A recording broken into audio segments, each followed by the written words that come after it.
লোক বলছেন, মহাজনগণ বলছেন, তুমি নামের মালা করছো, নামের মালা করছো, এমন সময় কোনো বৈষ্ণব এসে, কোনো সাধু, কোনো দরিদ্র মানুষ এসে তোমার কাছে কিছু ভিক্ষা চাইছে, কিছু খেতে চাইছে, তুমি মালার দোহাই দিয়ে যদি তুমি তার ওই সেবাটা না করো, বলে তোমার মালার ক্রিয়া হবে না।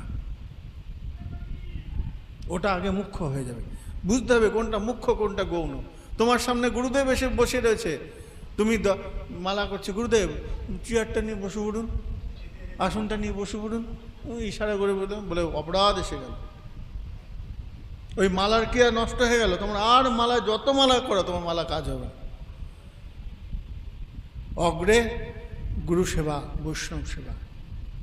কোনো দরিদ্র এসেছে, তুমি মালার দোহাই দিয়ে ওটাকে তুমি আবার মালা করতে পারবে।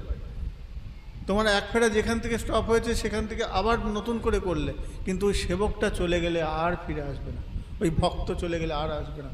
ওই গুরুদেব যদি রুষ্ট হন, তাহলে আমার সারা জীবনের যত সম্পদ, এই যে তিল তিল করে আমি জপ করে সাধনা তৈরি করছি, আমার সব সাধনা নষ্ট হয়ে যাবে।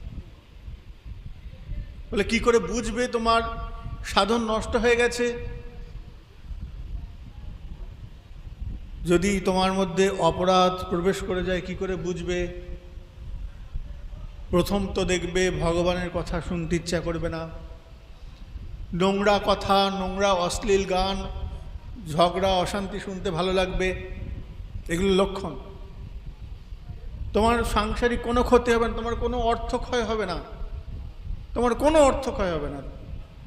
বর্তমানে দেখবে যারা নাস্তিক, যারা ভগবান বিশ্বাসী নয়, তাদের টাকা বেশি, কিন্তু তাদের ভগবত উপলব্ধি নাই। টাকা পয়সা থাকবে, টাকা পয়সা ধন সম্পদ, এটা ভগবত কৃপার সঙ্গে সামঞ্জস্য নয়, এটা কর্মের দ্বারা প্রাপ্ত। মানুষ যেমন সৎকর্ম করবে, সৎ আচরণ করবে, সেই রূপ তার কৃপা জন্মাবে। বড় ধনী ব্যক্তি মানে খুব বড় ভক্ত তা নয়,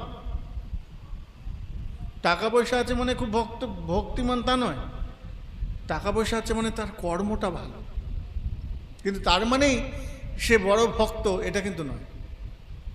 আর টাকার সঙ্গে সঙ্গে অপরাধ প্রবেশ করার সম্ভাবনা বেশি। তাই সাধকরা অর্থ থেকে দূরে থাকে। যারা প্রকৃত সাধক হন তারা অর্থকে স্পর্শ করেন না, কেন অর্থের মধ্যে এই পাপ অপরাধ প্রবেশ করে। অপরাধ হলে পরে ভগবত রুচি নষ্ট হয়ে যাবে। এই যে কৃষ্ণ কথা শোনার অভিলাষটাই তোমাদের নষ্ট হয়ে যাবে। মনে হয় দূর কি আবল তাবল বকছে, এগুলো শুনে কি হবে।